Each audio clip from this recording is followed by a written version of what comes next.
Sibingelela ibandla egameni likaJesu Kristu. Namuhla lisonto lesithupha lekuvuka. Siyabonga uNkulunkulu ngalokho asithandaze. Nkosi levukile, wasikhetha kuqala, nanyalo sewusibita ngebangani bakho.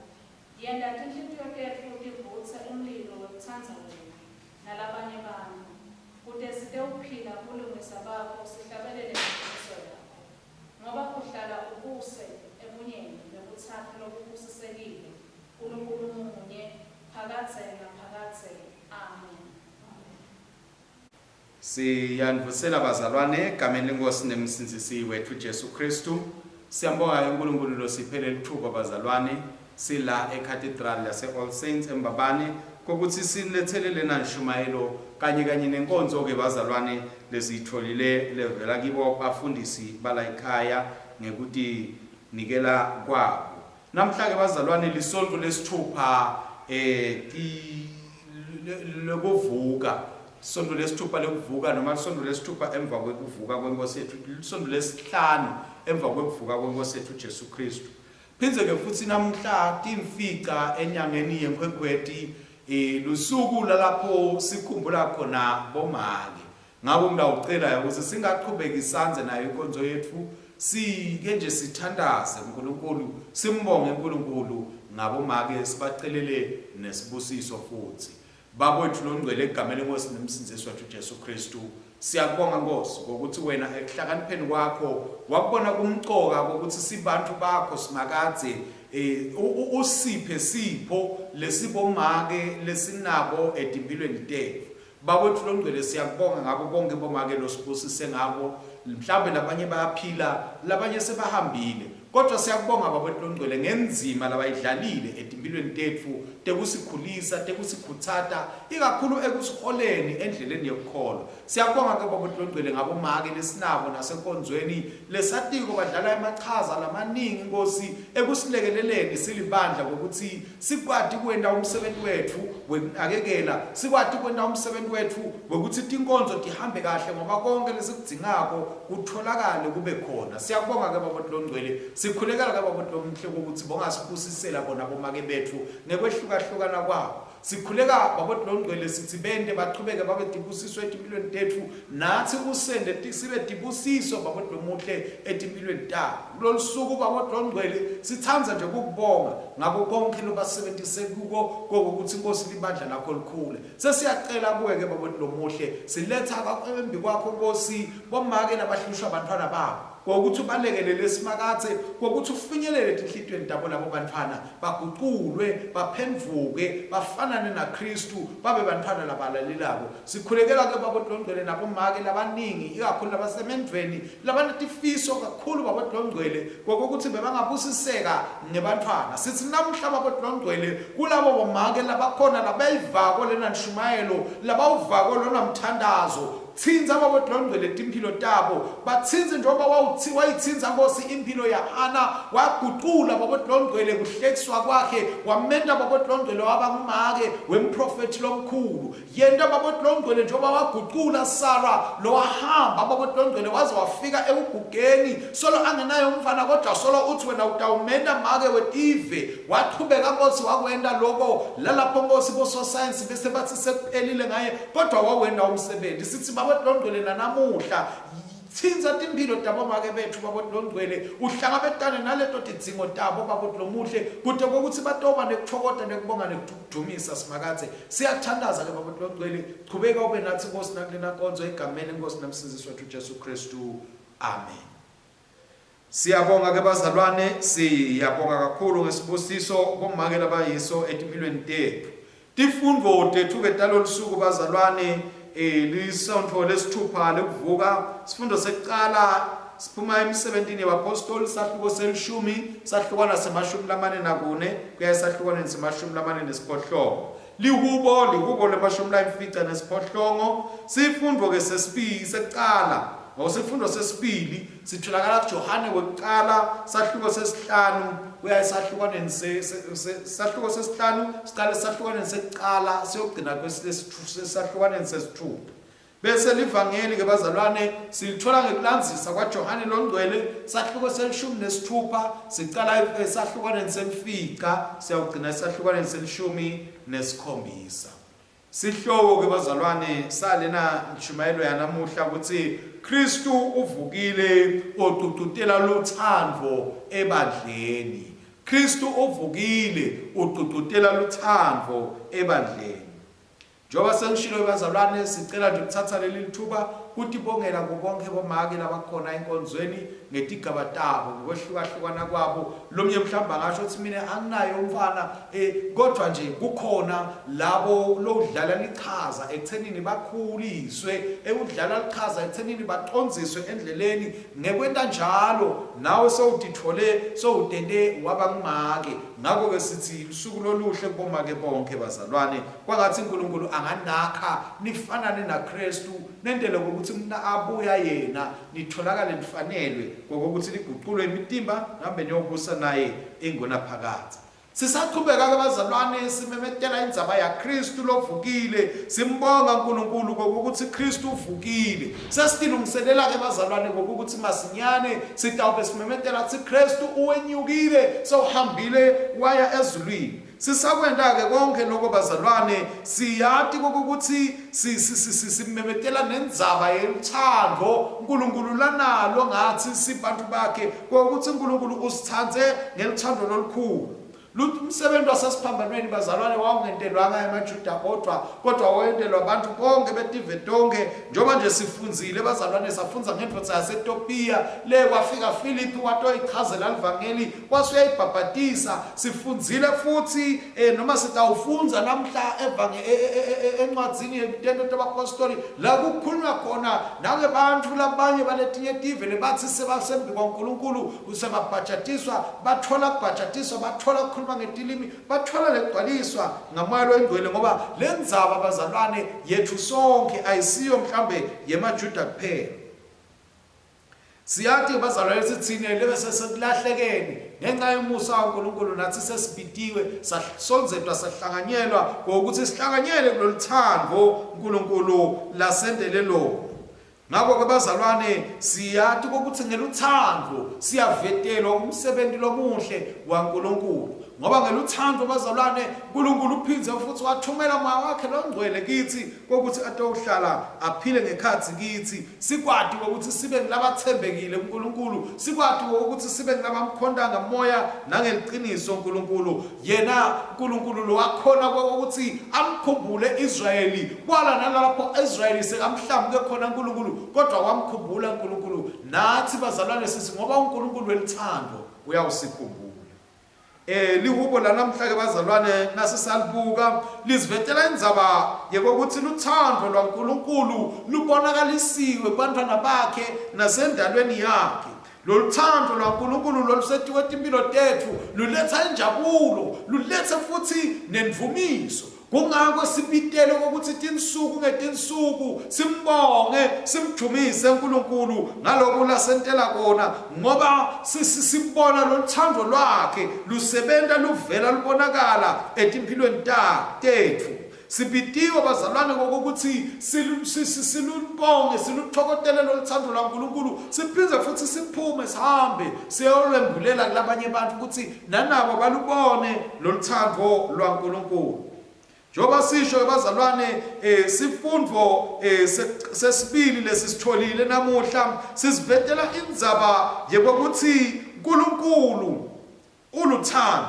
Isivetela indzaba yokuthi luthando bazalwane luyindzaba yebantu lababili. Luthando lufuna ukuthi kube khona lokutako kuphinze kube khona futhi lokujikako. Siyafundziswa bazalwane ngokuthi sibhekekile ngokuthi simthande uNkulunkulu ngoba uNkulunkulu usithandzile wathi sasithandzile wasenda ingcenye yakhe. Ngakho bazalwane ngenxa yokuthi siyingcenye yaNkulunkulu kusho ukuthi ngekhathi kithi ingadi legijima kithi yingadi levela kuNkulunkulu ingadi lenetithako DNA yaNkulunkulu ngoba uNkulunkulu une DNA lemenda ukuthi asithandze thine nathi nasesimthandzile Kristu kufanele ukuthi noma nasesimemukele Kristu kufanele ukuthi nakithi leyo DNA ibe khona yebo ukuthi silandzele imiyalo yaNkulunkulu ngoba uNkulunkulu uyasiyala bazalwane ukuthi sibe bazalwane beluthando ebukhoneni bakhe. Siyalibona ke uthando laNkulunkulu futhi lubonakaliswa kubantu beTive lalapho bazalwane mabathandazela bantu laba bangasiyo amaJuda nabo bemukeliswa moya oyingcwele bakhuluma ngetilimi kwabonakala ukuthi lo luthando lwaNkulunkulu lanele bonke bantu. Evangelini ke bazalwane siyatshelwa kokuthi kufanele sihlale elithandweni. Lolu thando loluhleli kuKristu noma Kristu lahleli kilo kulolu thando uNkulunkulu lasibita ukuthi thine mina nawe sibe nalo kuye simthandze ngani ngoba bazalwane isonto noma libandla lelide elithando kufanele nithi libandla lelifile libandla lelingakhona kwenta umsebenzi waKristu kodwa nangabe lithando likhona kithi umsebenzi waKristu uyaqhubeka futhi kuba netinto letinhle letibonakalako letiqhubekela embili leti bese tithinta ngisho umhlaba ngenxa yokuthi sinelithando lwaNkulunkulu ngekhathi kithi. Lo thando lwaNkulunkulu njengoba sesishilo luletha intokozo luletha injabulo sisafuna kumkhonda uNkulunkulu sisafuna ukuthi simsebentele uNkulunkulu lokubonakala ngokuthi sithande abantu bakhe. Leli vangeli namhla ke bazalwane liyasivetela ngalokucacako ukuthi uNkulunkulu ubhekile kithi futhi uNkulunkulu sinikete umyalo wokuthi sithandze ngokuthi simthandze yena siphinde sithandze nabo makhelwane bethu labasedudane kwethu. Siyambona ke uNkulunkulu bazalwane ukuthi asasipha lo luthando usibita kokuthi sibese nathi sesiyaguquka njengoba sitshela ukuthi sesiyaguqula ngenxa yokuthi uNkulunkulu sowusiphe lo luthando sesiyaguqulwa bazalwane ukuthi asisasito nje tisebenti taNkulunkulu kodwa sesendiwa tindlalifa sesendiwa bangani benkosi nemsindzisi wethu Jesu Kristu ngoba lolu thando lasinika lona ufuna ukuthi sikwati ukuthi simnikete naye kudethi sikwati ukuthi sinikane lo luthando bazalwane sibitwa kokuthi singene sifanane naye singene sibe bangane silingane naye ebudlelwaneni bethu nabo. Ngakho ke kuyakuhle bazalwane ukuthi ngalolu suku lalapho sikhumbula khona bomake bantu lesibatiko kokuthi bawathandza emakhaya abo baze batinikelele kuthi nje ekhaya lami nalidlodlobele bantu abamina badlile indvodza yami nayithokotile. Ngakho siyadi ke bazalwane kokuthi lo baneluthando lolukhulu siyapitwa sonke ukuthi akungagcini nje kuluthando lolibonakala bomake kodwa nathi sonke lolu thando alibonakale kithi sibe bazalwane labathandzako kude kokuthi site ukhona sisibazalwane labakhulisa labanye bazalwane labaqodzisa labanye bazalwane labakhala abanye bazalwane.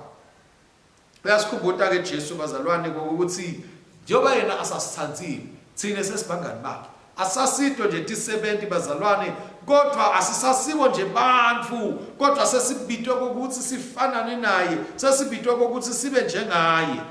Lokho ke sibona evangelini lanamuhla lelilandzela mhlawumbe elivangeli leliviki eliphelile lalapho besikhumbula khona Jesu akhuluma kithi athi yena ongumvini thina singemagala asihlale kuye yena ahlale kithi kude sisitawukhona ukuthi sithele tithelo letingito lesitawukhona nekokuthi futhi uNkulunkulu akwadi ukuthi asithele. Usho njalo uNkulunkulu ngoba bazalwane usithandzile usibitela kuletinto leti kodwa usithandzile uNkulunkulu bathandzekayo. Ngakho ke sifanele ukuthi sathi ukuthi lo budlelwane bethu lesinabo naKristu budlelwane lokufanele ukuthi ingcikithi yabo noma sisekelo sabo kube luthando lesinalo naNkulunkulu nethando lesinalo nalomunye umzalwane.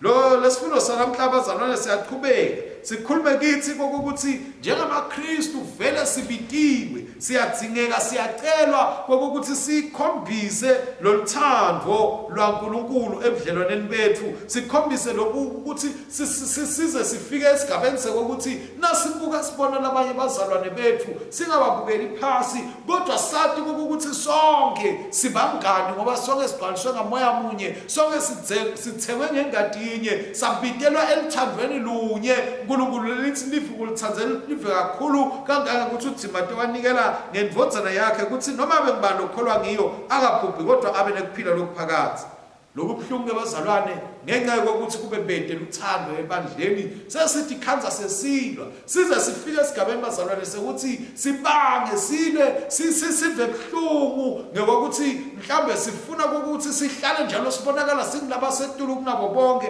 size sikwate abantu nabangasibidi ngetiqu nangetigaba mhlambe lesiniketwe tona libandla nebantu labala sikhohle ukuthi indzaba lemqoka asithandaze Nkosi yaphakathe kuletikhathi temvuka kwenkosi Jesu siyabonga ngobukhona bakho empilweni tethu sikubongela ubufakazi lothando lolumangalisako lonalo ngathi sikubonga kakhulu namhla ngalongcwele wakho Jesu Kristu inkosi levukile sibonga kakhulu ukuthi ithoba kwakhe siyabonga ukuthi esikhundleni sekuthi phakamisa ngetulu kwethu ukhethe kusiphakamisa sibe bangani naye sibongela ukusikhumbuta kaningi kwakhe ukuthi sifanele sithandzane noma kulukhuni kanganani kulandela lo myalo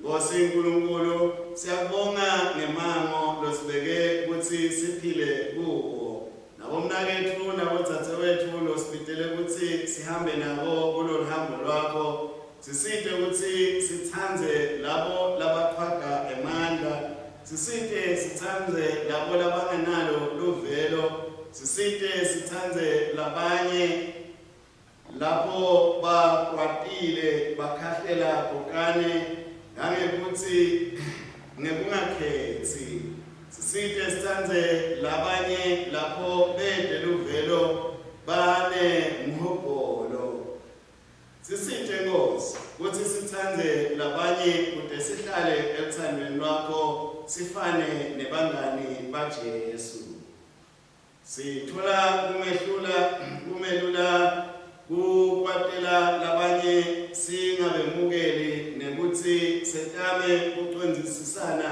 nekuthandzana siyasokola nemiyalo lothi asithanze titsatethu sikhushwa kufuna kuhlangabeta tidzingo tethu site singatiboni tidzingo talabanye sithuka ukuthi sibe ngilabaphumelelako kugcine kusengama sikhohlwe kuba bantu labanelithando sikweshisela eceleni labo lesikholelwa ukuthi balide embusweni wakho siyehluleka kulandzela imifanekiso yembuso ngobe siyehluleka ukubona umbuso wakho kulomunye nalomunye yakha kithi umbono lomusha wemango lapho kude khona kwehlukana impumalanga intshonalanga iningizimu nenyakatho sithandazela umbuso wakho lokhona nalotako kuthi ufezeke uNkulunkulu wemandla losatiko kuthi emandla ekuhlenga akuye uma emkhatsini wethu njalo njalo sicolele indlela tethu tebula usisite sati kabani umyalo wakho ekuthandzana nekutsandza Jesu lawuveta kaningi sisite ikakhulu uva nyalo etikhatsini letimatima lapho kulukhuni kuthandza sisendlula ebuhlungwini nasekulingweni kulempilo siphakamise ngekulwati lusuku lolutako lapho indvodzana yakho levukile iyawusipha natsi engatimlweni yayo ukuthi sivuswe sihlengwe sibuyiselwe ekuphileni kwaphakathe sikhululiwe kuba bantu bakho kulesikhathi semahazane yelula sandla sakho senthando kulabo labahluphekako labanempilo lematima ubasite bakhone kuphumelela empilweni nekuthi bemukele kuphilisa nekuguqula kwakho. Lokho sikucela ngaye Jesu Kristu inkosi yethu. Amen.